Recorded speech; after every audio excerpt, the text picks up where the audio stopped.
El Señor esté con ustedes. Lectura del Santo Evangelio según San Lucas. En aquel tiempo dijo Jesús a los fariseos: había un hombre rico que se vestía de púrpura y de lino y banqueteaba cada día.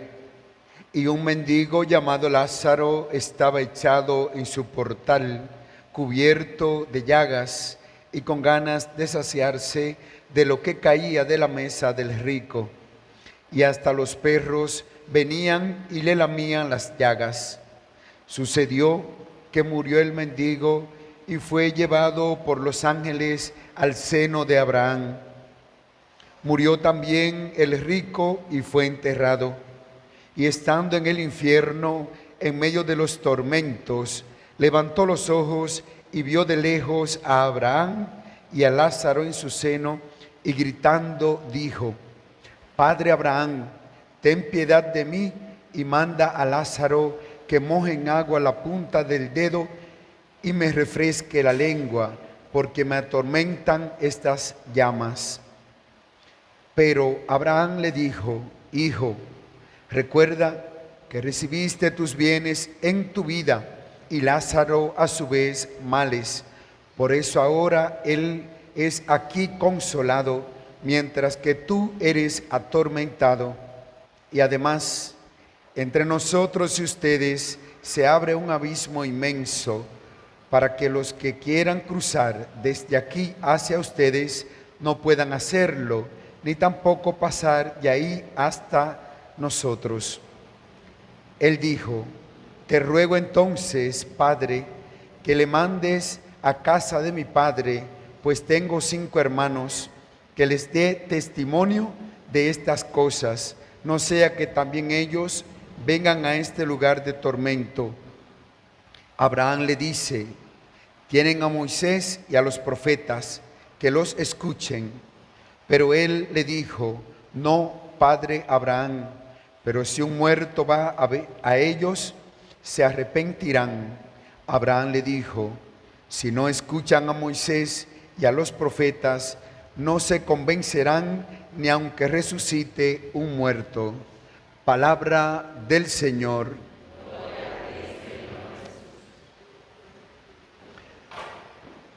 Cuando nosotros nacemos, tenemos en nosotros la palabra: esto es mío, no de nosotros. Cuando somos niños decimos mi papá, mi mamá, y el libro Nacho nos enseñaba a decir: yo amo a mi papá, yo amo a mi mamá. Y el niño entonces, por antonomasia, según la ciencia de la conducta y del buen trato, la psicología, el niño es egoísta, tanto así que muchas veces cela al padre o a la madre y no quiere que uno de los dos se pegue al otro. Y si es el primero y llega otro, entonces se pone celoso. Y son los celos naturales que el niño va teniendo. Si nosotros no corregimos en nuestros hijos esa conducta egoísta, según Freud, el psicólogo Freud, Sigmund Freud, entonces esto va a pasar a lo largo de toda nuestra vida y va entonces a generar, cuando ya estamos desarrollados a nivel profesional, lo que es el yoísmo, el yo-yo. Todos somos nosotros y tiramos el yo-yo y decimos yo, y todos nosotros. Y este egoísmo va a pasar justamente a los estamentos sociales donde nosotros nos desenvolvamos. Y esto, el pecado de una o dos personas, va a generar lo que se llama la injusticia social, de la cual nos va a hablar el profeta Amós, el profeta que habla de la corrupción y la injusticia social. Las lecturas de este domingo dan respuesta a las lecturas del domingo pasado. El domingo pasado, el profeta Amós llamaba la atención a aquellos que se enriquecían manipulando el peso para que pesara mucho más lo que ponían en la balanza y con eso enriquecerse, que se aprovechaban de los pobres para entonces tener su propio beneficio y amasar riquezas. Hoy el profeta sigue llamando entonces a aquellos que basado en esa riqueza han puesto sus esperanzas, que se acuestan en lecho, es decir, en cama de marfil, que banquetean y todas esas cosas, olvidándose justamente del pobre, del necesitado. Pobre y necesitado que, como veremos en el Evangelio, tienen un nombre y tienen también apellido. Es por ello entonces que la justicia social siempre va a lacerar las relaciones humanas, las relaciones incluso familiares. El Salmo 145 es una alabanza del alma al Señor. Todos en la vida damos combate y a veces nos encontramos desprovistos de las almas necesarias para dar el verdadero combate, y esto trae impotencia en nuestras vidas. Si el domingo pasado, en la segunda lectura, tomada también de la primera carta del apóstol San Pablo a Timoteo, se hablaba de la lucha entre las obras de la carne, hablando de las inmoralidades, la injusticia y otras cuantas cosas negativas, y luego hablando de los frutos del Espíritu, el amor, la paciencia, entre otros. Hoy el apóstol, en la persona de Timoteo, nos está llamando a dar el buen combate y nos da 6 armas para nosotros dar el buen combate. Entre ellas, la justicia, la piedad, la fe, el amor, la paciencia y la mansedumbre. Con ellas, entonces, nos invita Él a dar el buen combate de la fe. Y cuando nosotros combatimos, cuando vamos a una batalla, siempre calculamos y no calculamos que vamos a perder, porque entonces negociamos y no vamos a la batalla, porque nadie quiere perder. Y si no es así, hasta en los juegos más sencillos, cuando una persona pierde, tiene que ser muy madura para no enojarse. Y más si le dicen que es de un partido del Licey o de las Águilas, pueden ser amigos y llegan a discutir muchas veces por ello. Esto así, nadie quiere perder en la vida. Por eso el apóstol nos está dando estas 6 herramientas necesarias para dar el buen combate de la fe. Pero ese combate de la fe es para conquistar algo importante, y es conquistar la vida eterna a la que todos hemos sido llamados. ¿Para qué combatimos? ¿Para qué luchamos en la vida? Para conquistar la vida eterna que muchas veces se ve mancillada por los avatares de la vida que nos van llegando en el devenir de la historia personal y social, y por qué no eclesial. De esta manera, Pablo va a enfrentar y le va a decir justamente a Timoteo que tenga cuenta la fe que ha profesado, que la mantenga, y que recuerde también que el único y soberano Rey de Reyes y Señor de Señores es aquel que nos da a nosotros, y vuelve y menciona, la vida eterna. Todo ello enfrentando con esto el culto al emperador, que en su tiempo era algo común. Desfasaban a Dios y ponían la estatua del emperador para adorarle como si fuese realmente un Dios. Cosas a las que nosotros en nuestros tiempos podemos quizás ya no tener emperadores que nos exijan, pero podemos hacer ídolos que ocupen el lugar de Dios en nuestras vidas. Los Lázaros de nuestros tiempos tienen su nombre. Lázaro es aquel que pide justamente la ayuda de Dios.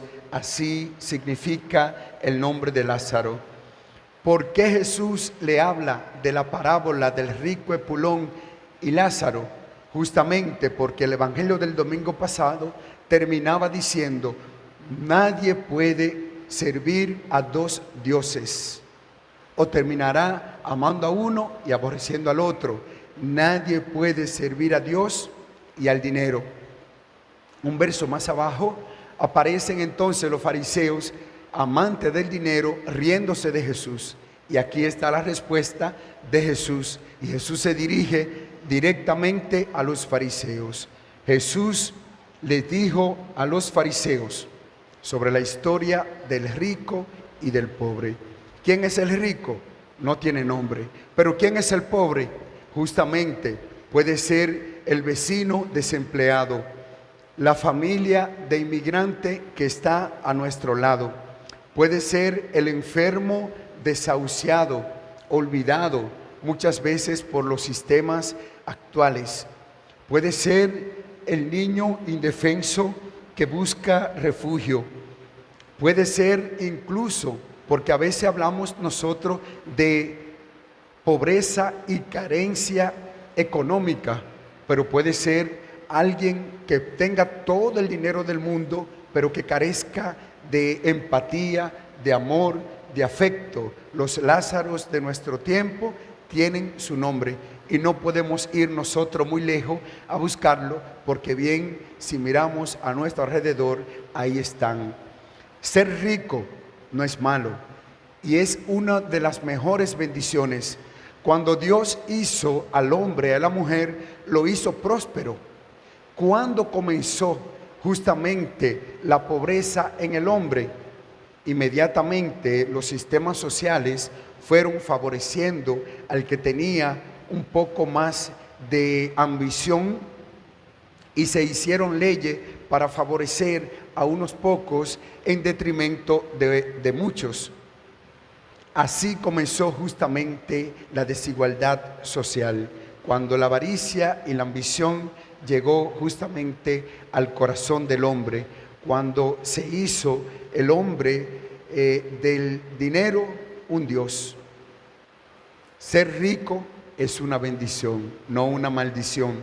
¿Dónde está el pecado? En la indolencia, en creerse superiores, en olvidarse del que está a tu lado.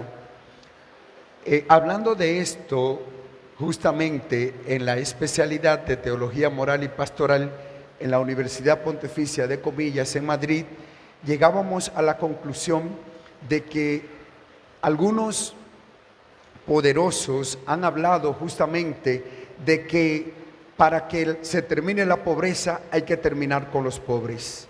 Y es mentira. Para terminar con la pobreza hay que tener el deseo y la voluntad de que unos pocos compartan, den oportunidades para que muchos puedan entonces salir de la pobreza. Y más que una pobreza material, una pobreza intelectual. Los grandes emperadores y los dictadores modernos no quieren que el hombre y la mujer se desarrolle, se eduque y eches adelante, porque un hombre pensante vale por 100. Una mujer pensante que se ha desarrollado, que sea independiente, vale más que 200 o 500 mujeres que no piensen. Hoy, la mujer de hoy y de ayer está llamada justamente a adquirir la dignidad que desde el principio Dios le había dado. No podemos nosotros en la actualidad pensar que reduciendo poblaciones vamos a salir de la pobreza. Hay medios y hay remedios para salir de la misma. Muchas veces nos creemos que somos pobres y entonces comenzamos a pedir, pero conseguimos 1,000 pesos en el día y gastamos 1,500.